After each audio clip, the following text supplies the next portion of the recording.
Starting off and going down my list here so that way I don't bore you guys to death, I will be talking about my experiences with Harry Potter and where I started, how I actually got the 7th book before any of the others, and where I got my first book from, the decade later and finally reading the series after that first 7th book, going to Universal Studios, going to Hogsmeade and visiting Diagon Alley, the reunion, the 20-year reunion of Harry Potter and the movie series. Oh my goodness. Also to the Hogwarts Tournament of Houses, which is I believe a CBS special on TV, which I will go into detail later, along with my final thoughts and of course the ending quote. So let's get started. So let's see here, my experiences with Harry Potter. Well, like many, I had seen the movies, but I had not read the books. The books, I believe, had first come out in 1997, so I was only 3 years old and probably couldn't even read at that point. But I had experienced with Harry Potter during 2001. I was 7 years old, in first grade. I remember the first movie coming out, I believe it was in the fall, like late summer, fall time, and I just remember my dad getting the DVD, which, if those of you that are listening don't know what a DVD is, look it up. And it was just this whole new kind of movie, and I had not experienced anything like it. The whole wizarding world, the just tales and characters, and the whole plot to everything. It's like, it's one of those first movies with magic that really encapsulated you and really drew your attention in, and I was just fascinated and couldn't wait for the rest to come out. Now, going back at least 10 to 15 years, I was still at my dad's house. My parents are divorced, but I was at my dad's house in Merrimack, New Hampshire, and I just remember having a bookcase in my room at my dad's place, and my mom, I truly cannot even tell you why, for some reason had given me the 7th Harry Potter book. Now, I'm trying to visualize my library here. I did not see one other Harry Potter book. I had not seen the first one all the way through to the 7th one, and yet my mom just one day decided to give me the last Harry Potter book, and I'm like, thank you. Oh, thank you. Like, great. The book scared me a little bit, like this thing's thick as all hell, and I hadn't read anything like that, nor had started really reading in depth much for fun during those days, and so I'm like, thank you, Mom. Gonna put it on my shelf.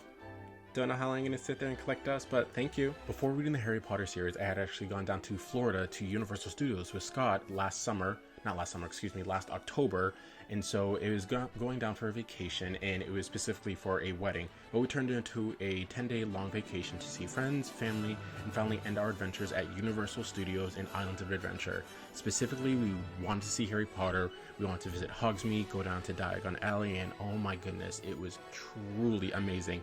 Seeing everything brought to life right there before your eyes. You're walking through Gringotts Bank, you're walking through the joke shop of the brothers, Fred and George, you're going to Ollivanders and getting your very first wand, and Scott and I got ours. I had gotten one that spoke to me a little bit. I love the skull, and it was a Death Eaters, I guess, apparently, but I just liked it no matter what. And the newest thing with these wands is you can wave them in a certain fashion at certain locations throughout Hogsmeade and Diagon Alley, and magic would happen, and oh my god, was I jealous.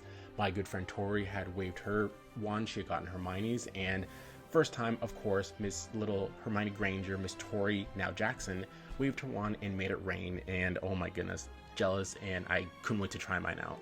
Moving on now here, 20 years later since the last movie, the reunion. The special reunion of the Harry Potter series, this 2-hour special on HBO Max that just had premiered a few months ago. Oh my goodness, it brought tears to my eyes. It was so good seeing the cast after all these years, seeing them in various roles and plays and movies and whatnot throughout time, but like the Harry Potter series, the cast, bring them all back together, and just the special that traces the franchise's journey throughout all 8 movies, making callbacks to particularly loved moments, staging recreations of elaborate sets of the actors to marvel together as they reminisce. All of them sit down together, and they have, for what better lack of term, a familiar talk, like their family, and it was just great seeing them talk about their experiences with Harry Potter, how they weren't sure if they were going to make it because it was such a long commitment. You figure 8 movies, and what a commitment, and so truly seeing that brought back so many memories of seeing it for the very first time, and I recommend it to anybody. Of course, my recommendation is highly recommended because it brings together some old, some new, some never before seen and behind the scenes kind of stuff, and so the reunion in general just cultivates this whole thing of Harry Potter, all of us longing, those of us that were there from the beginning, those that are new and had just joined the magical world of Harry Potter, and oh my goodness, it was truly a family-friendly show, and probably gonna watch it again. Like, I'll probably end up watching it after this. Moving on down now to Hogwarts Tournament of Houses. Oh my goodness, this series, it premiered back in 2021 at the end of the year. I believe the first episode was in November. It's only a 4-episode series that is available on Amazon Prime, TBS, Hulu. It's a series about superfans of the Harry Potter franchise, of course, that answer trivia questions about the intricately detailed universe. The winner of the competition, of course, earning points throughout the entire competition, wins the title of House Cup Champion. The questions from the books, from the movies, and now after reading it, I want to watch it again because the trivia was so detailed. It's like, all right, which one is the 𝗪𝗎𝗂 Ravenclaw's diadem? Which couch did Hermione obliviate her parents on? Which of the older gentlemen now was the trolley driver back in the first movie on platform 9 3/4? Like, oh my goodness, the details that went into this series. And of course, being House Slytherin, yes, Slytherin here, it was truly cool to see the people compete from different houses, earn their points. They had Helen Mirren, as I said. They had Shirley Henderson, which played Moaning Myrtle in the movies, as well as the actor who played Lee Jordan. He was the one that announced the points and would get them motivated going, and it was truly amazing. One of the series I would highly recommend, and for those Harry Potter fans out there like me, watch it. Just watch it and see if one day you can compete too. But now, as always, with all my podcasts, I close with a quote. Whether this quote has anything to do with the topic, or I just want to give it to you guys as a quote I've heard and I thought you guys would love to as well. This quote in particular comes from a character in the Harry Potter series that truly has touched my heart, and ever since hearing it for the first time, reading it, actually no, I didn't read it, it was not in the books, excuse me. It's just one of those quotes, just like many that I've loved, that I've collected throughout time and throughout my years.